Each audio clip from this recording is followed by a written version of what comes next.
ಈಗ ನಿಮ್ಮ ಪ್ರಶ್ನೆ ಬಂದ್ಬಿಟ್ಟು 7 ಚಕ್ರದ ಬಗ್ಗೆ ತಿಳಿಸಿ. ಈ ಚಕ್ರಗಳು ಎಲ್ಲೆಲ್ಲಿದೆ ಅಂತ ಎಲ್ರಿಗೂ ಸಾಮಾನ್ಯವಾಗಿ ಗೊತ್ತಿದೆ. ಈ 6ನೇ ಚಕ್ರ ಆಜ್ಞಾ ಚಕ್ರ ಮತ್ತು 7ನೇ ಚಕ್ರ ಬಂದ್ಬಿಟ್ಟು ಸಹಸ್ರಾರ.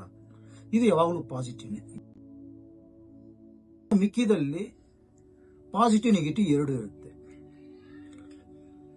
ಈ ವಿಶುದ್ಧಿ ಚಕ್ರ ಇದು ಆಕ್ಟಿವೇಟ್ ಆದ್ರೆ ಏನಾಗ್ತದೆ? ಆಕ್ಟಿವೇಟ್ ಆದರೆ ಎಲ್ಲರ ಗ್ರಾಟಿಟ್ಯೂಡ್ ಕೃತಜ್ಞತೆ ಭಾವನೆ ಇರ್ತದೆ, ಎಲ್ಲರಿಂದ ಆಶೀರ್ವಾದ ಪಡಿತಾರೆ. ಆಕ್ಟಿವೇಟ್ ಆಗಿಲ್ಲ ಅಂದ್ರೆ ದುಃಖದಲ್ಲಿರ್ತಾರೆ.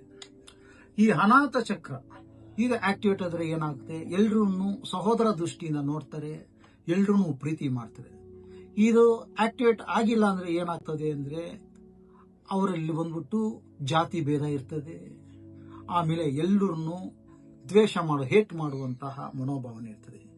ಈ ಮಣಿಪುರ ಚಕ್ರ ಆಕ್ಟಿವೇಟ್ ಆದ್ರೆ ಏನಾಗುತ್ತೆ? ಸಂತೋಷದಿಂದ ಇರ್ತಾರೆ. ಆಕ್ಟಿವೇಟ್ ಆಗಿಲ್ಲ ಅಂದ್ರೆ ಜಲಸ್ಸು, ಹೊಟ್ಟೆ ಕಿಚ್ಚಿರ್ತದೆ. ಈ ಸ್ವಾಧಿಷ್ಠಾನ ಮಣಿಪುರ ಸ್ವಾಧಿಷ್ಠಾನ ಚಕ್ರ ಆಕ್ಟಿವೇಟ್ ಇದೆ. ಕ್ರಿಯೇಟಿವಿಟಿ ಐಡಿಯಾ ಇರ್ತದೆ. ಯಾವುದೇ ಒಂದು ಕೆಲಸ ಕೊಟ್ಟರೆ ಚೆನ್ನಾಗಿ ಅವ್ರು ಮಾಡ್ತಾರೆ.